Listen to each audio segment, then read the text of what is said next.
At 52, my whole answer is totally different because I've raised my kids. My grandkids know they got a limit, you know. And they just have no limit. Right, as far as I want to be bothered. So I think, unfortunately, my answer would be a little different now because I am out of my child rearing ages, and men, you know, unfortunately aren't. So it would be really, really hard. You're making a good point. Women are out of that age. Yeah, right? but men keep popping them on out. I'm going to tell you this much. If I'd have met you and talking about 8 kids, girl, we'd have been no way. At the time that I was younger, that Lord, that Lord, are you kidding me? But we brought that scenario up, so let's talk about that a little. How many would be too many? I'm not going to say my answer right now, but how many would be considered too many? Leslie, I don't know if you're going to do the what is that word you use again, man? The bona fide answers, psychiatrist, sociology kind of thing, or are you going to answer the question? I will answer the question. Okay. I think, when I was younger, before I got married and had children myself. No. When I was younger, back when I was, I'm almost 40. Thank you very much. So when I was in my 20s, I did not like to date men with children. I would date men around 26, 27. I started dating men with children, but I preferred men with children that were older. So if they had children when they were maybe 16, 17, and now their children are older, I was more comfortable with that. I think even still now to this day, if I wasn't married and dating a man with children, I wouldn't want to date a man with young children, 4, 5, 6. That's a huge competition right there. Yes, the 5 years old now. Yes. And I think a good age is when the kids are 12, 11, 12. But, when they're really young, that's really hard because the whole idea of you're not my mom and, you're taking my dad away from me. I don't know if I could handle that. And it's important to understand what you can and can't handle. So your answer was you didn't want to date a man that had any kids. At first, any kids. And then it doesn't really, at this age matter how many, but I'd prefer the children to be older. Okay. To be older children. Walter, talk to me. No, she's a good point. We got too many deadbeat fathers out there. So I'm very close to my children, extremely close. Okay, and in my dating, I'm in those dating years now where I try to balance out that, but I found what the balance is. My kids are older now, so I don't have to be as nurturing to them. They're pretty much they're in college. Okay, so a lot of them living either on or off campus, and they're making their own monies now, so I don't have to be as on top of them like I used to, so I can freely date and spend that time. But prior to that, it was very difficult. When I did get married, she married a man who had children, okay? And then my son had problems. My daughter had problems with that because here's a woman taking their father's time every day. My son really had a problem because he's the firstborn.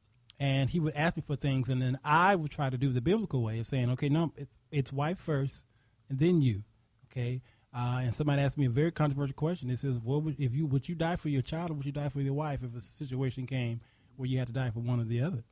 And I said, I would die for my wife, and I got slammed for it. Yeah, well, you know what? Then, man, you're going to be slammed then. I'm slammed with you, baby. Okay, because I only read that in Scripture. It told me that Christ and the church have a relationship. And you love him, your wife, as Christ loved the church, and that he gave his life for it. Yeah, right. That's it. Yes. Okay, and I just had to do that. Okay, and slam me if you want to, but I had to tell my son, who was capable and able to work and do other things. He kept asking for the cars, asked for the money. I says, no, my wife needs this. My wife needs that. My wife needs that. I kept saying that, and then he finally says, I'm done with all of y'all. And then he kind of walked out of my life for a few months, okay? And I had to deal with that. And it's hard. And then now it comes to family counseling, okay? We needed somebody at that time to talk to us, see if we can find that well balance in our life. And that's why I tell preachers all the time, you don't have all the answers, okay? And except you have these degrees and what have you, went to school. You just pray and intercede, and then you send these people to someone bona fide who will talk about it, because we need practical help as much as we need spiritual help. And so, baby, I think I heard your answer already. I'm going to go to Tracy, and then I'm going to come to you. I said, I think I heard your answer, so I'm going to go to Tracy. But I was saying, what was my answer? Your answer is that you already have a husband. But go ahead. Go ahead and answer. You would say how many kids is too many, or what would be your limit? Oh, I told you. You had like 1,800, didn't you? Yeah, something like that. When I was younger. 1,800 kids for her, so it's like it was like 8 or something, huh? If you was no longer here by death do us part, and I was getting back out there and in our age range, just like Leslie said, I couldn't date a man with little toddler kids. And everybody gonna have a child. Your child in the age we are 50 plus, your child should be grown. Now that's different. Now if I wasn't here, how would you do? Oh, so she gonna throw it. She always does this, like, yes. tit for tat stuff like that. If I ask her a question, baby, what would you do? I'm like, I asked the question. What would Rick do? It's like, but let me. I'll give you all this answer. When I was younger, I think back in my day when I was younger, I didn't really have to be concerned about that because girls didn't have kids. When I was younger, they didn't have a lot of women that had kids, so you really didn't have to deal with that scenario of that. When I got a little bit older, in my 30s or something like that, you start running into people. And then I started getting a bit more mature, and I wasn't necessarily concerned about the number of children that someone had. I've dated some people who had 1 kid, 2 kids, and I said even 4. My preference probably would have been none. I would have liked to have found a young lady who had no kids, and that that I can have children with. Now, here's the thing. A lot of people's preference change because situations change. When I was younger, I probably didn't want to have any kids, or a woman didn't want to have any kids, and now they have a child because a relationship is broken, and so now that preference or that idea has to change because now I've got to accept the man that has a kid because I have a kid. Yep. And so with me, it changed because I was previously married and I had a child. And now I can't sit there and say, I don't want a woman with a child because I have a child. And then, through the grace of God, I matured, Christ matured me, and I'd say a lot of people, you need to go to the, to the word and to God so you can get that maturity, because a lot of times just trying to do it on your own, it doesn't happen. And so it became very prevalent to me to find a good woman that God had in my life, not necessarily the children. So the number changed. Now, if I was single now, I can be honest with you, I could not answer the question. Because if that woman is a woman of God that follows God and will be with me, then she could have 1 kid, 2 kids, 4 kids, like, Tracy. Tracy's an awesome mother. She's an awesome woman. She has 4 kids. She'd be a great catch for anybody. If I saw someone like a Tracy was out there, then that would be an awesome person for me, And so it really depends on the woman and her situation with Christ to me now. Because if she's not Christ-centered, it could be one that's just beautiful and don't have no kids and don't want to know Christ, and you got one that has 4 that wants to know Christ, then I'm going with that one at 4 because my life is going to be more blessed because of that. So my answer would be, it all depends on how they are centered in the Word of God for me to be able to make a decision. But great thanks be to God, I'll never have to make that decision because me and my baby going to be living until what Jimmy the Cricket says, I'm going to live to be 103. I'm going to be with my wife to death do us part, and that's my answer there. But Kids free. I mean, it's kids free now. One of the things that I've noticed, I don't know if you have any more questions there, is that we talked about a lot about people dating and how many kids and stuff like that. Let's do a little bit more talking while we have a few minutes about the kids, because we talked about the individual, the mother with the kids, the father with the kids. How does it, Leslie, I'm going to go to you real quick. How does that affect the kids? Because they're a very important part of the equation that sometimes we miss. We just bungle them in, and we don't seem to be concerned about the behavior or the feelings of the kids sometimes. Yes, kids pick up on everything, the things we say and the things that we don't say.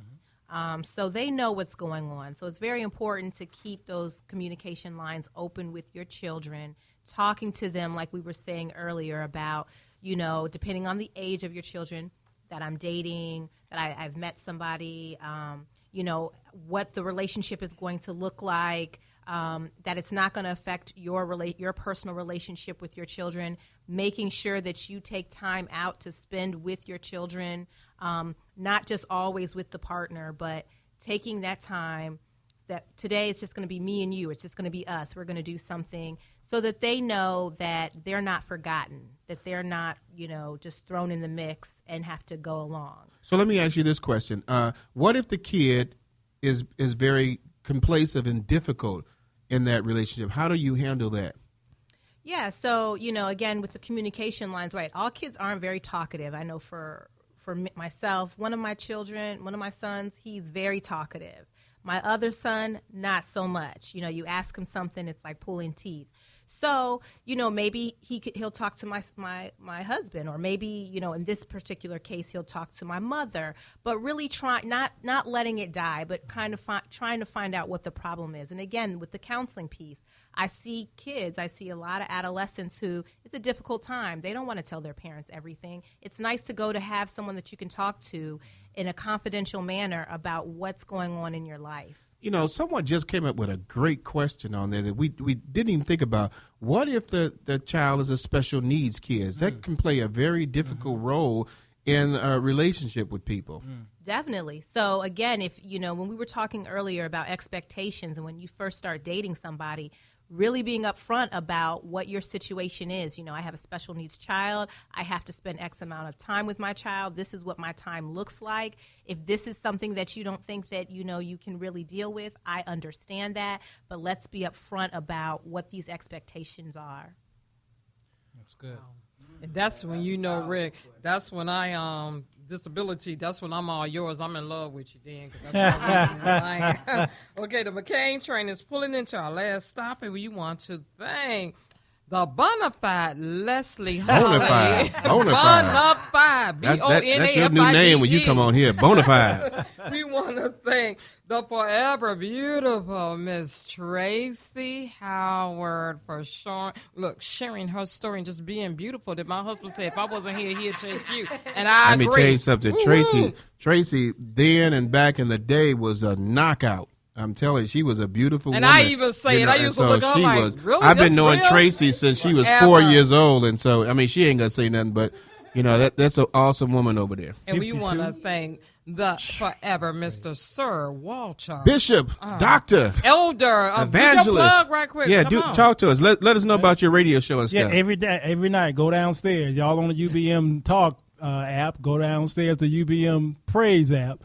Every night, 4 to 6 p.m. every single night. And which Walter show? Talk about the show that you're doing real quick. The one what we're currently doing? Yeah. We're doing the Passion Week, or what y'all call Holy Week. Right. We're acting like we don't know Christ. He just popped up on the scene, and we're CNN News, and we're just trying to depict this guy who showed up. And I'm an unbeliever. By Friday, I'll be a believer. Yeah. Okay, then that sounds good. Yeah, it's a fun show. It's a fun show this week. Trying to get people to see it in a child's eye, like Orson Welles did, The War of the Worlds. Right. Yeah. All right, baby. Well, next week we're going to have another great topic. Can you find love? As I beat the table, can you find love in a hopeless place? We are going to talk about homelessness. So that's going to be an excellent show, because we're going to have a lady in America. Right, we have a lady calling in next week who was homeless. Found her husband in the homeless shelter. They got married, and she's a multi-millionaire right now. So I think we need to go to Pacific Garden. Yeah, talk to us next week. I don't know why it seemed like this thing is ending early, man. What's going on with you with that music already? We got 2 more hours, brother. Thank you for listening to the Let's Stay Together show. I'm your host, Reverend Rick McCain, along with my baby, my girl, my boo, Author Brenda McCain. Thank you, Walter. Thank you, Leslie. Thank you, Tracy. And thank you, baby boo. We'll see you next week, Tuesday, 7 p.m. Woo-hoo!